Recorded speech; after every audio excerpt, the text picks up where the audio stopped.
Hello, I'm Dr. Marina Serper, Assistant Professor of Medicine at the Perelman School of Medicine in the University of Pennsylvania and the Crescents VA Medical Center in Philadelphia.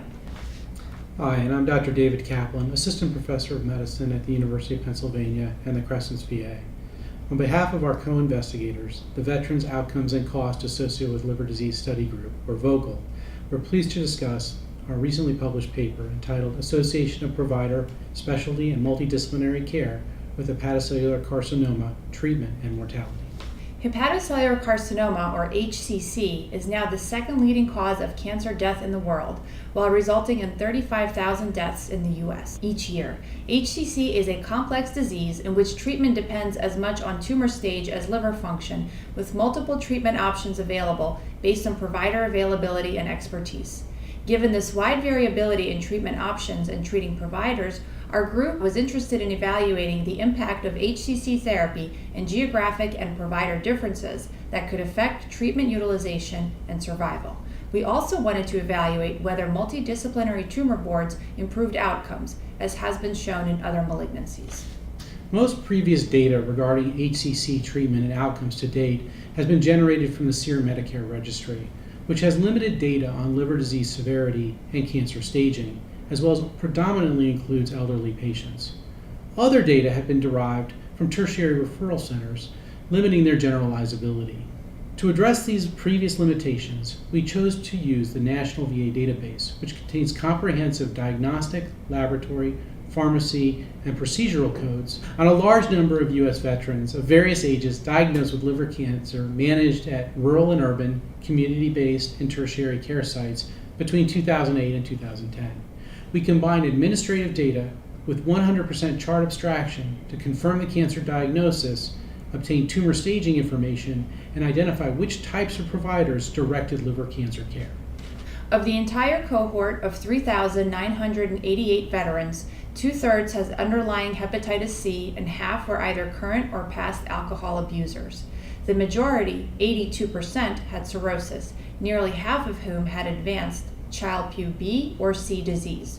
With regards to HCC, a total of 36% had early stage, Barcelona Clinic liver cancer stage 0 or A, 32% were stage B, 17% were stage C, and 14% were stage D.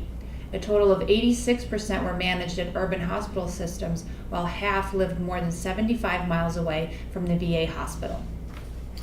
We first examined which treatments patients received initially, overall, and stratified by Barcelona stage. Overall, only 15% of patients received initial therapy with curative intent. Even for early stage Barcelona 0 and A patients, only 1/3 received potentially curative therapy as the initial treatment approach, and 20% received no therapy at all. While the latter statistic appears high, it is consistent with previous data from other studies. Subsequently, we were most interested in which factors were associated with active therapy being administered. Not surprisingly, we found that advanced age, more severe liver disease, poor physical performance status, and more advanced cancer stage were associated with less frequent treatment. Interestingly, we did not find that care in rural VA centers or patient distance affected the receipt of treatment.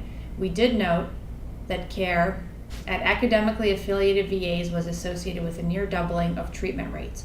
Furthermore, a patient seeing multiple specialists, particularly seeing a medical oncologist or surgeon, was associated with higher rates of active therapy. Some, but not all of the factors associated with receiving HCC therapy also impacted survival. Not surprisingly, all active HCC therapies, except for sorafenib, were associated with improved survival. Seeing a hepatologist within 30 days of a liver cancer diagnosis had the strongest impact on survival, with lesser but still significant impact for seeing an oncologist or surgeon. Finally, evaluation by a formal multidisciplinary tumor board was strongly associated with improved survival. In summary, we noted deficiencies in the delivery of active and potentially curable therapies in HCC. Receipt of curative therapies conferred the highest survival benefit, while notable geographic and specialist variation was observed in their delivery. Finally, multidisciplinary tumor boards were associated with improved overall survival.